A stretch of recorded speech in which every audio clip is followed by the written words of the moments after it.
সবুজে ঘেরা উঠোনে শত শত বক, শেষ বিকেলে গাছের ডালেই যাদের জীবন। রেইন ট্রির পাতায় কিচিরমিচির সুরে সন্ধ্যা নামে, যেন প্রকৃতির বুকে এক খণ্ড অভয়ারণ্য। দেখা মেলে মানুষ আর পাখির সহ অবস্থান। আমরা ছোটবেলা থেকেই দেখতেছি, থাকুক, আমরা চাই এখানে থাকুক, ভালো লাগে, আমাদের সবাইরই ভালো লাগে, কিচিরমিচির শব্দ ভালো লাগে, এভাবে যেন পাখি নিরাপদে থাকতে পারে, এটাই চাই। বরগুনার আমতলী থানা চত্বর আর স্থানীয় সুকুমার হাওলাদারের বাড়ি এক অনন্য পাখির রাজ্য। বাড়ির পেছনে লেকপাড়ের 4 বিঘা জমিতে রেইনট্রি, কড়ই, আম, জাম, কাঁঠাল ও নারকেল গাছে গড়ে উঠেছে হাজারো পাখির বাসা।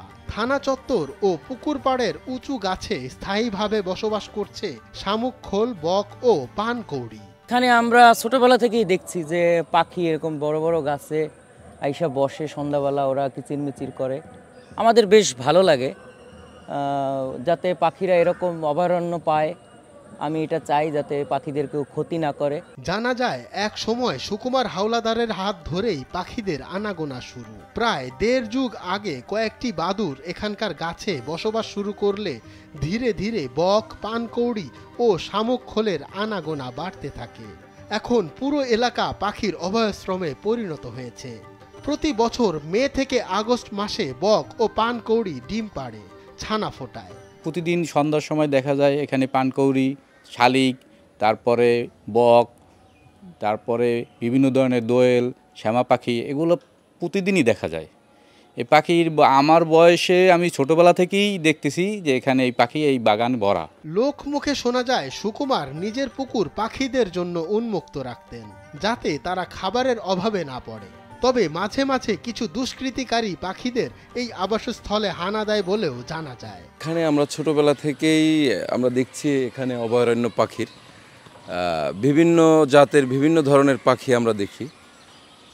তো কিছু দুষ্কৃতিকারী অনেক সময় এগুলোর উপরে অনেকভাবে হানা দেয় বা করে, অনেকে ছটকা মারে। শেষ বিকেলে এভাবে রেইনট্রির মগ ডালে সারি সারি বাসা, ডিমে বসা মা বক আর ঝুলন্ত বাদুরের ঝাঁক, সব মিলিয়ে এক মনোমুগ্ধকর দৃশ্যের দেখা মেলে। স্থানীয়রা বলছেন সুকুমারের পাখি প্রেম তাদের অনুপ্রাণিত করেছে। এইটা আমাদের দীর্ঘদিনের ঐতিহ্য।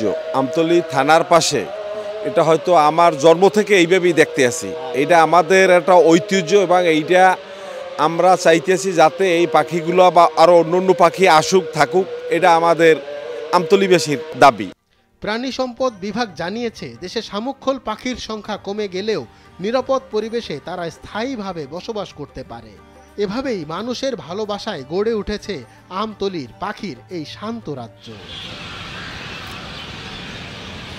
বরগুনার আমতলী থেকে এম এ আমিনের পাঠানো তথ্যচিত্রে ডেস্ক রিপোর্ট, মঞ্জুর এ মাওলা।